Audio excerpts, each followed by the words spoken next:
Shalom, que Dieu vous bénisse, que sa grâce demeure sur vous. Ici votre humble serviteur, le prophète Ange Josaphat. Nous sommes à notre émission Anakazo. Anakazo signifie quoi? Contraint, obligé et même forcé. Je crois vraiment que tu es contraint à entrer dans ta bénédiction et tu es même forcé au nom puissant de Jésus-Christ. Suivons ce témoignage et après ce témoignage, nous nous retrouvons. Shalom papa, je viens par la grâce de Dieu te donner un témoignage d'après l'action pour la prière d'hier et l'action prophétique d'hier. J'ai eu un combat. J'ai eu un combat 3 fois au petit matin. Tu sais, sur mes 10 actions que je ne voulais plus dans ma vie, j'avais mis que je ne voulais plus rencontrer les hommes voleurs de grâce, de destinée et d'étoiles dans ma vie. Donc, je pense que c'est après cela que, après avoir brûlé tout ça, que j'ai eu cette visite. Dans ce monsieur avec lequel je suis, j'ai rompu avec lui depuis peut-être 3 semaines, 1 mois, on va déjà. Donc, il est venu m'attaquer au petit matin 3 fois. Je me suis réveillée à 5 heures du matin, je me suis mise en prière et pendant la prière, je me suis retrouvée en train de dormir. Et là, une force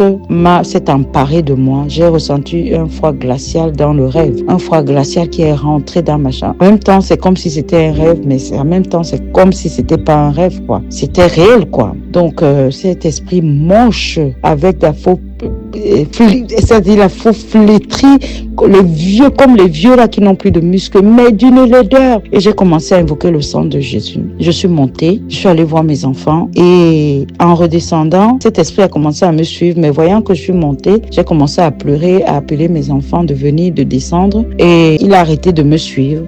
Mais quand je suis revenue avec mes enfants, j'ai ouvert la porte curieusement. Ma chambre, quand je suis entrée, je l'ai trouvé couché, mais sous sa forme humaine maintenant, dans un lit d'hôpital. Il était dans un lit d'hôpital, les hôpitaux d'ici, comme si c'était une chambre de réanimation, avec plein d'appareils autour. Et il y avait un infirmier qui s'occupait de lui. Ça, c'était la première phase. La deuxième phase, c'est que je me suis encore endormie pendant la prière. Et là, j'étais en train de m'occuper de ma fille. Et je suis sortie de la salle de bain.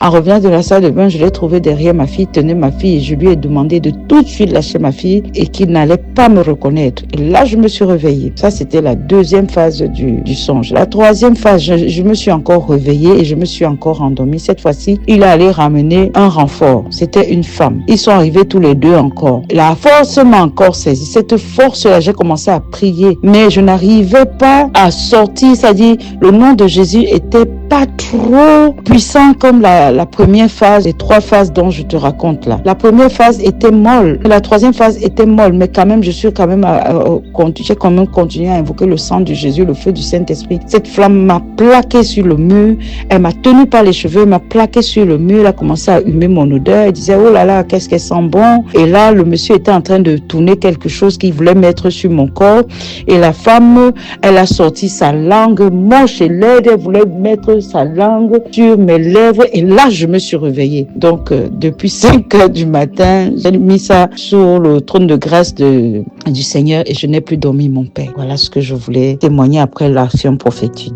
d'hier. Amen. Quel témoignage extraordinaire, quel témoignage puissant et même fort. Nous bénissons Dieu pour ces témoignages, pour la gloire de Dieu. J'aimerais dire aussi à quelqu'un, vous pouvez envoyer vos témoignages de guérison, de miracles, de signes et même de transformation par note vocale sur le numéro qui s'affiche et même encore par mail. Nous sommes en train de parler sur le réveil, c'est maintenant. Et le lundi, Dieu nous a vraiment visités. Aujourd'hui, mardi, nous voulons parler sur le réveil. Je disais tantôt que Dieu utilise des hommes pour déclencher le réveil. En fait, le réveil n'arrive pas tant que des hommes ne se lèvent pas. Le réveil se manifeste lorsque les hommes décident de se lever. Lorsque les hommes décident de se lever, vous allez vous rendre compte que lorsqu'un homme décide de se lever, le réveil se manifeste au travers de cet homme. Nous connaissons tous l'histoire de ce grand homme, le docteur Miles Monroe, qui a déclenché un réveil terrible dans le Caraïbe, dans les États-Unis, et qui est arrivé jusqu'à nous. Un réveil surnaturel. Pourquoi? Parce qu'un homme s'est levé et il a dit stop à la pauvreté, stop à la misère et stop à des situations. J'ai lu un documentaire qui disait tantôt qu'il était propriétaire de toute la baie. Dieu l'avait élevé et souverainement élevé. Pourquoi? Parce qu'il a décidé d'être un porteur de réveil. Lorsque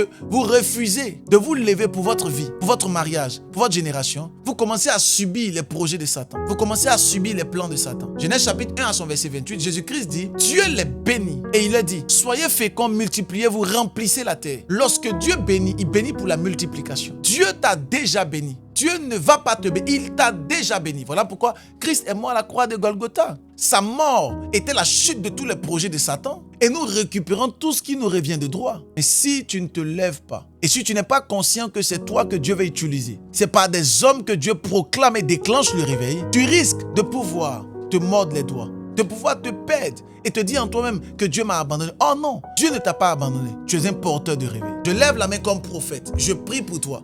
Pendant que tu entends le son de ma voix, à Anakazo du mardi, pendant que tu entends le son de ma voix, c'est le matin ou le midi, le soir, je ne sais pas. Reçois la grâce pour être un porteur de réveil. Au nom glorieux, mais aussi au nom puissant de Jésus. Amen. Abonne-toi, mets les cœurs et partage. Invite le maximum de personnes parce que Dieu nous fera beaucoup de bien. Demain mercredi à 6h. Shalom.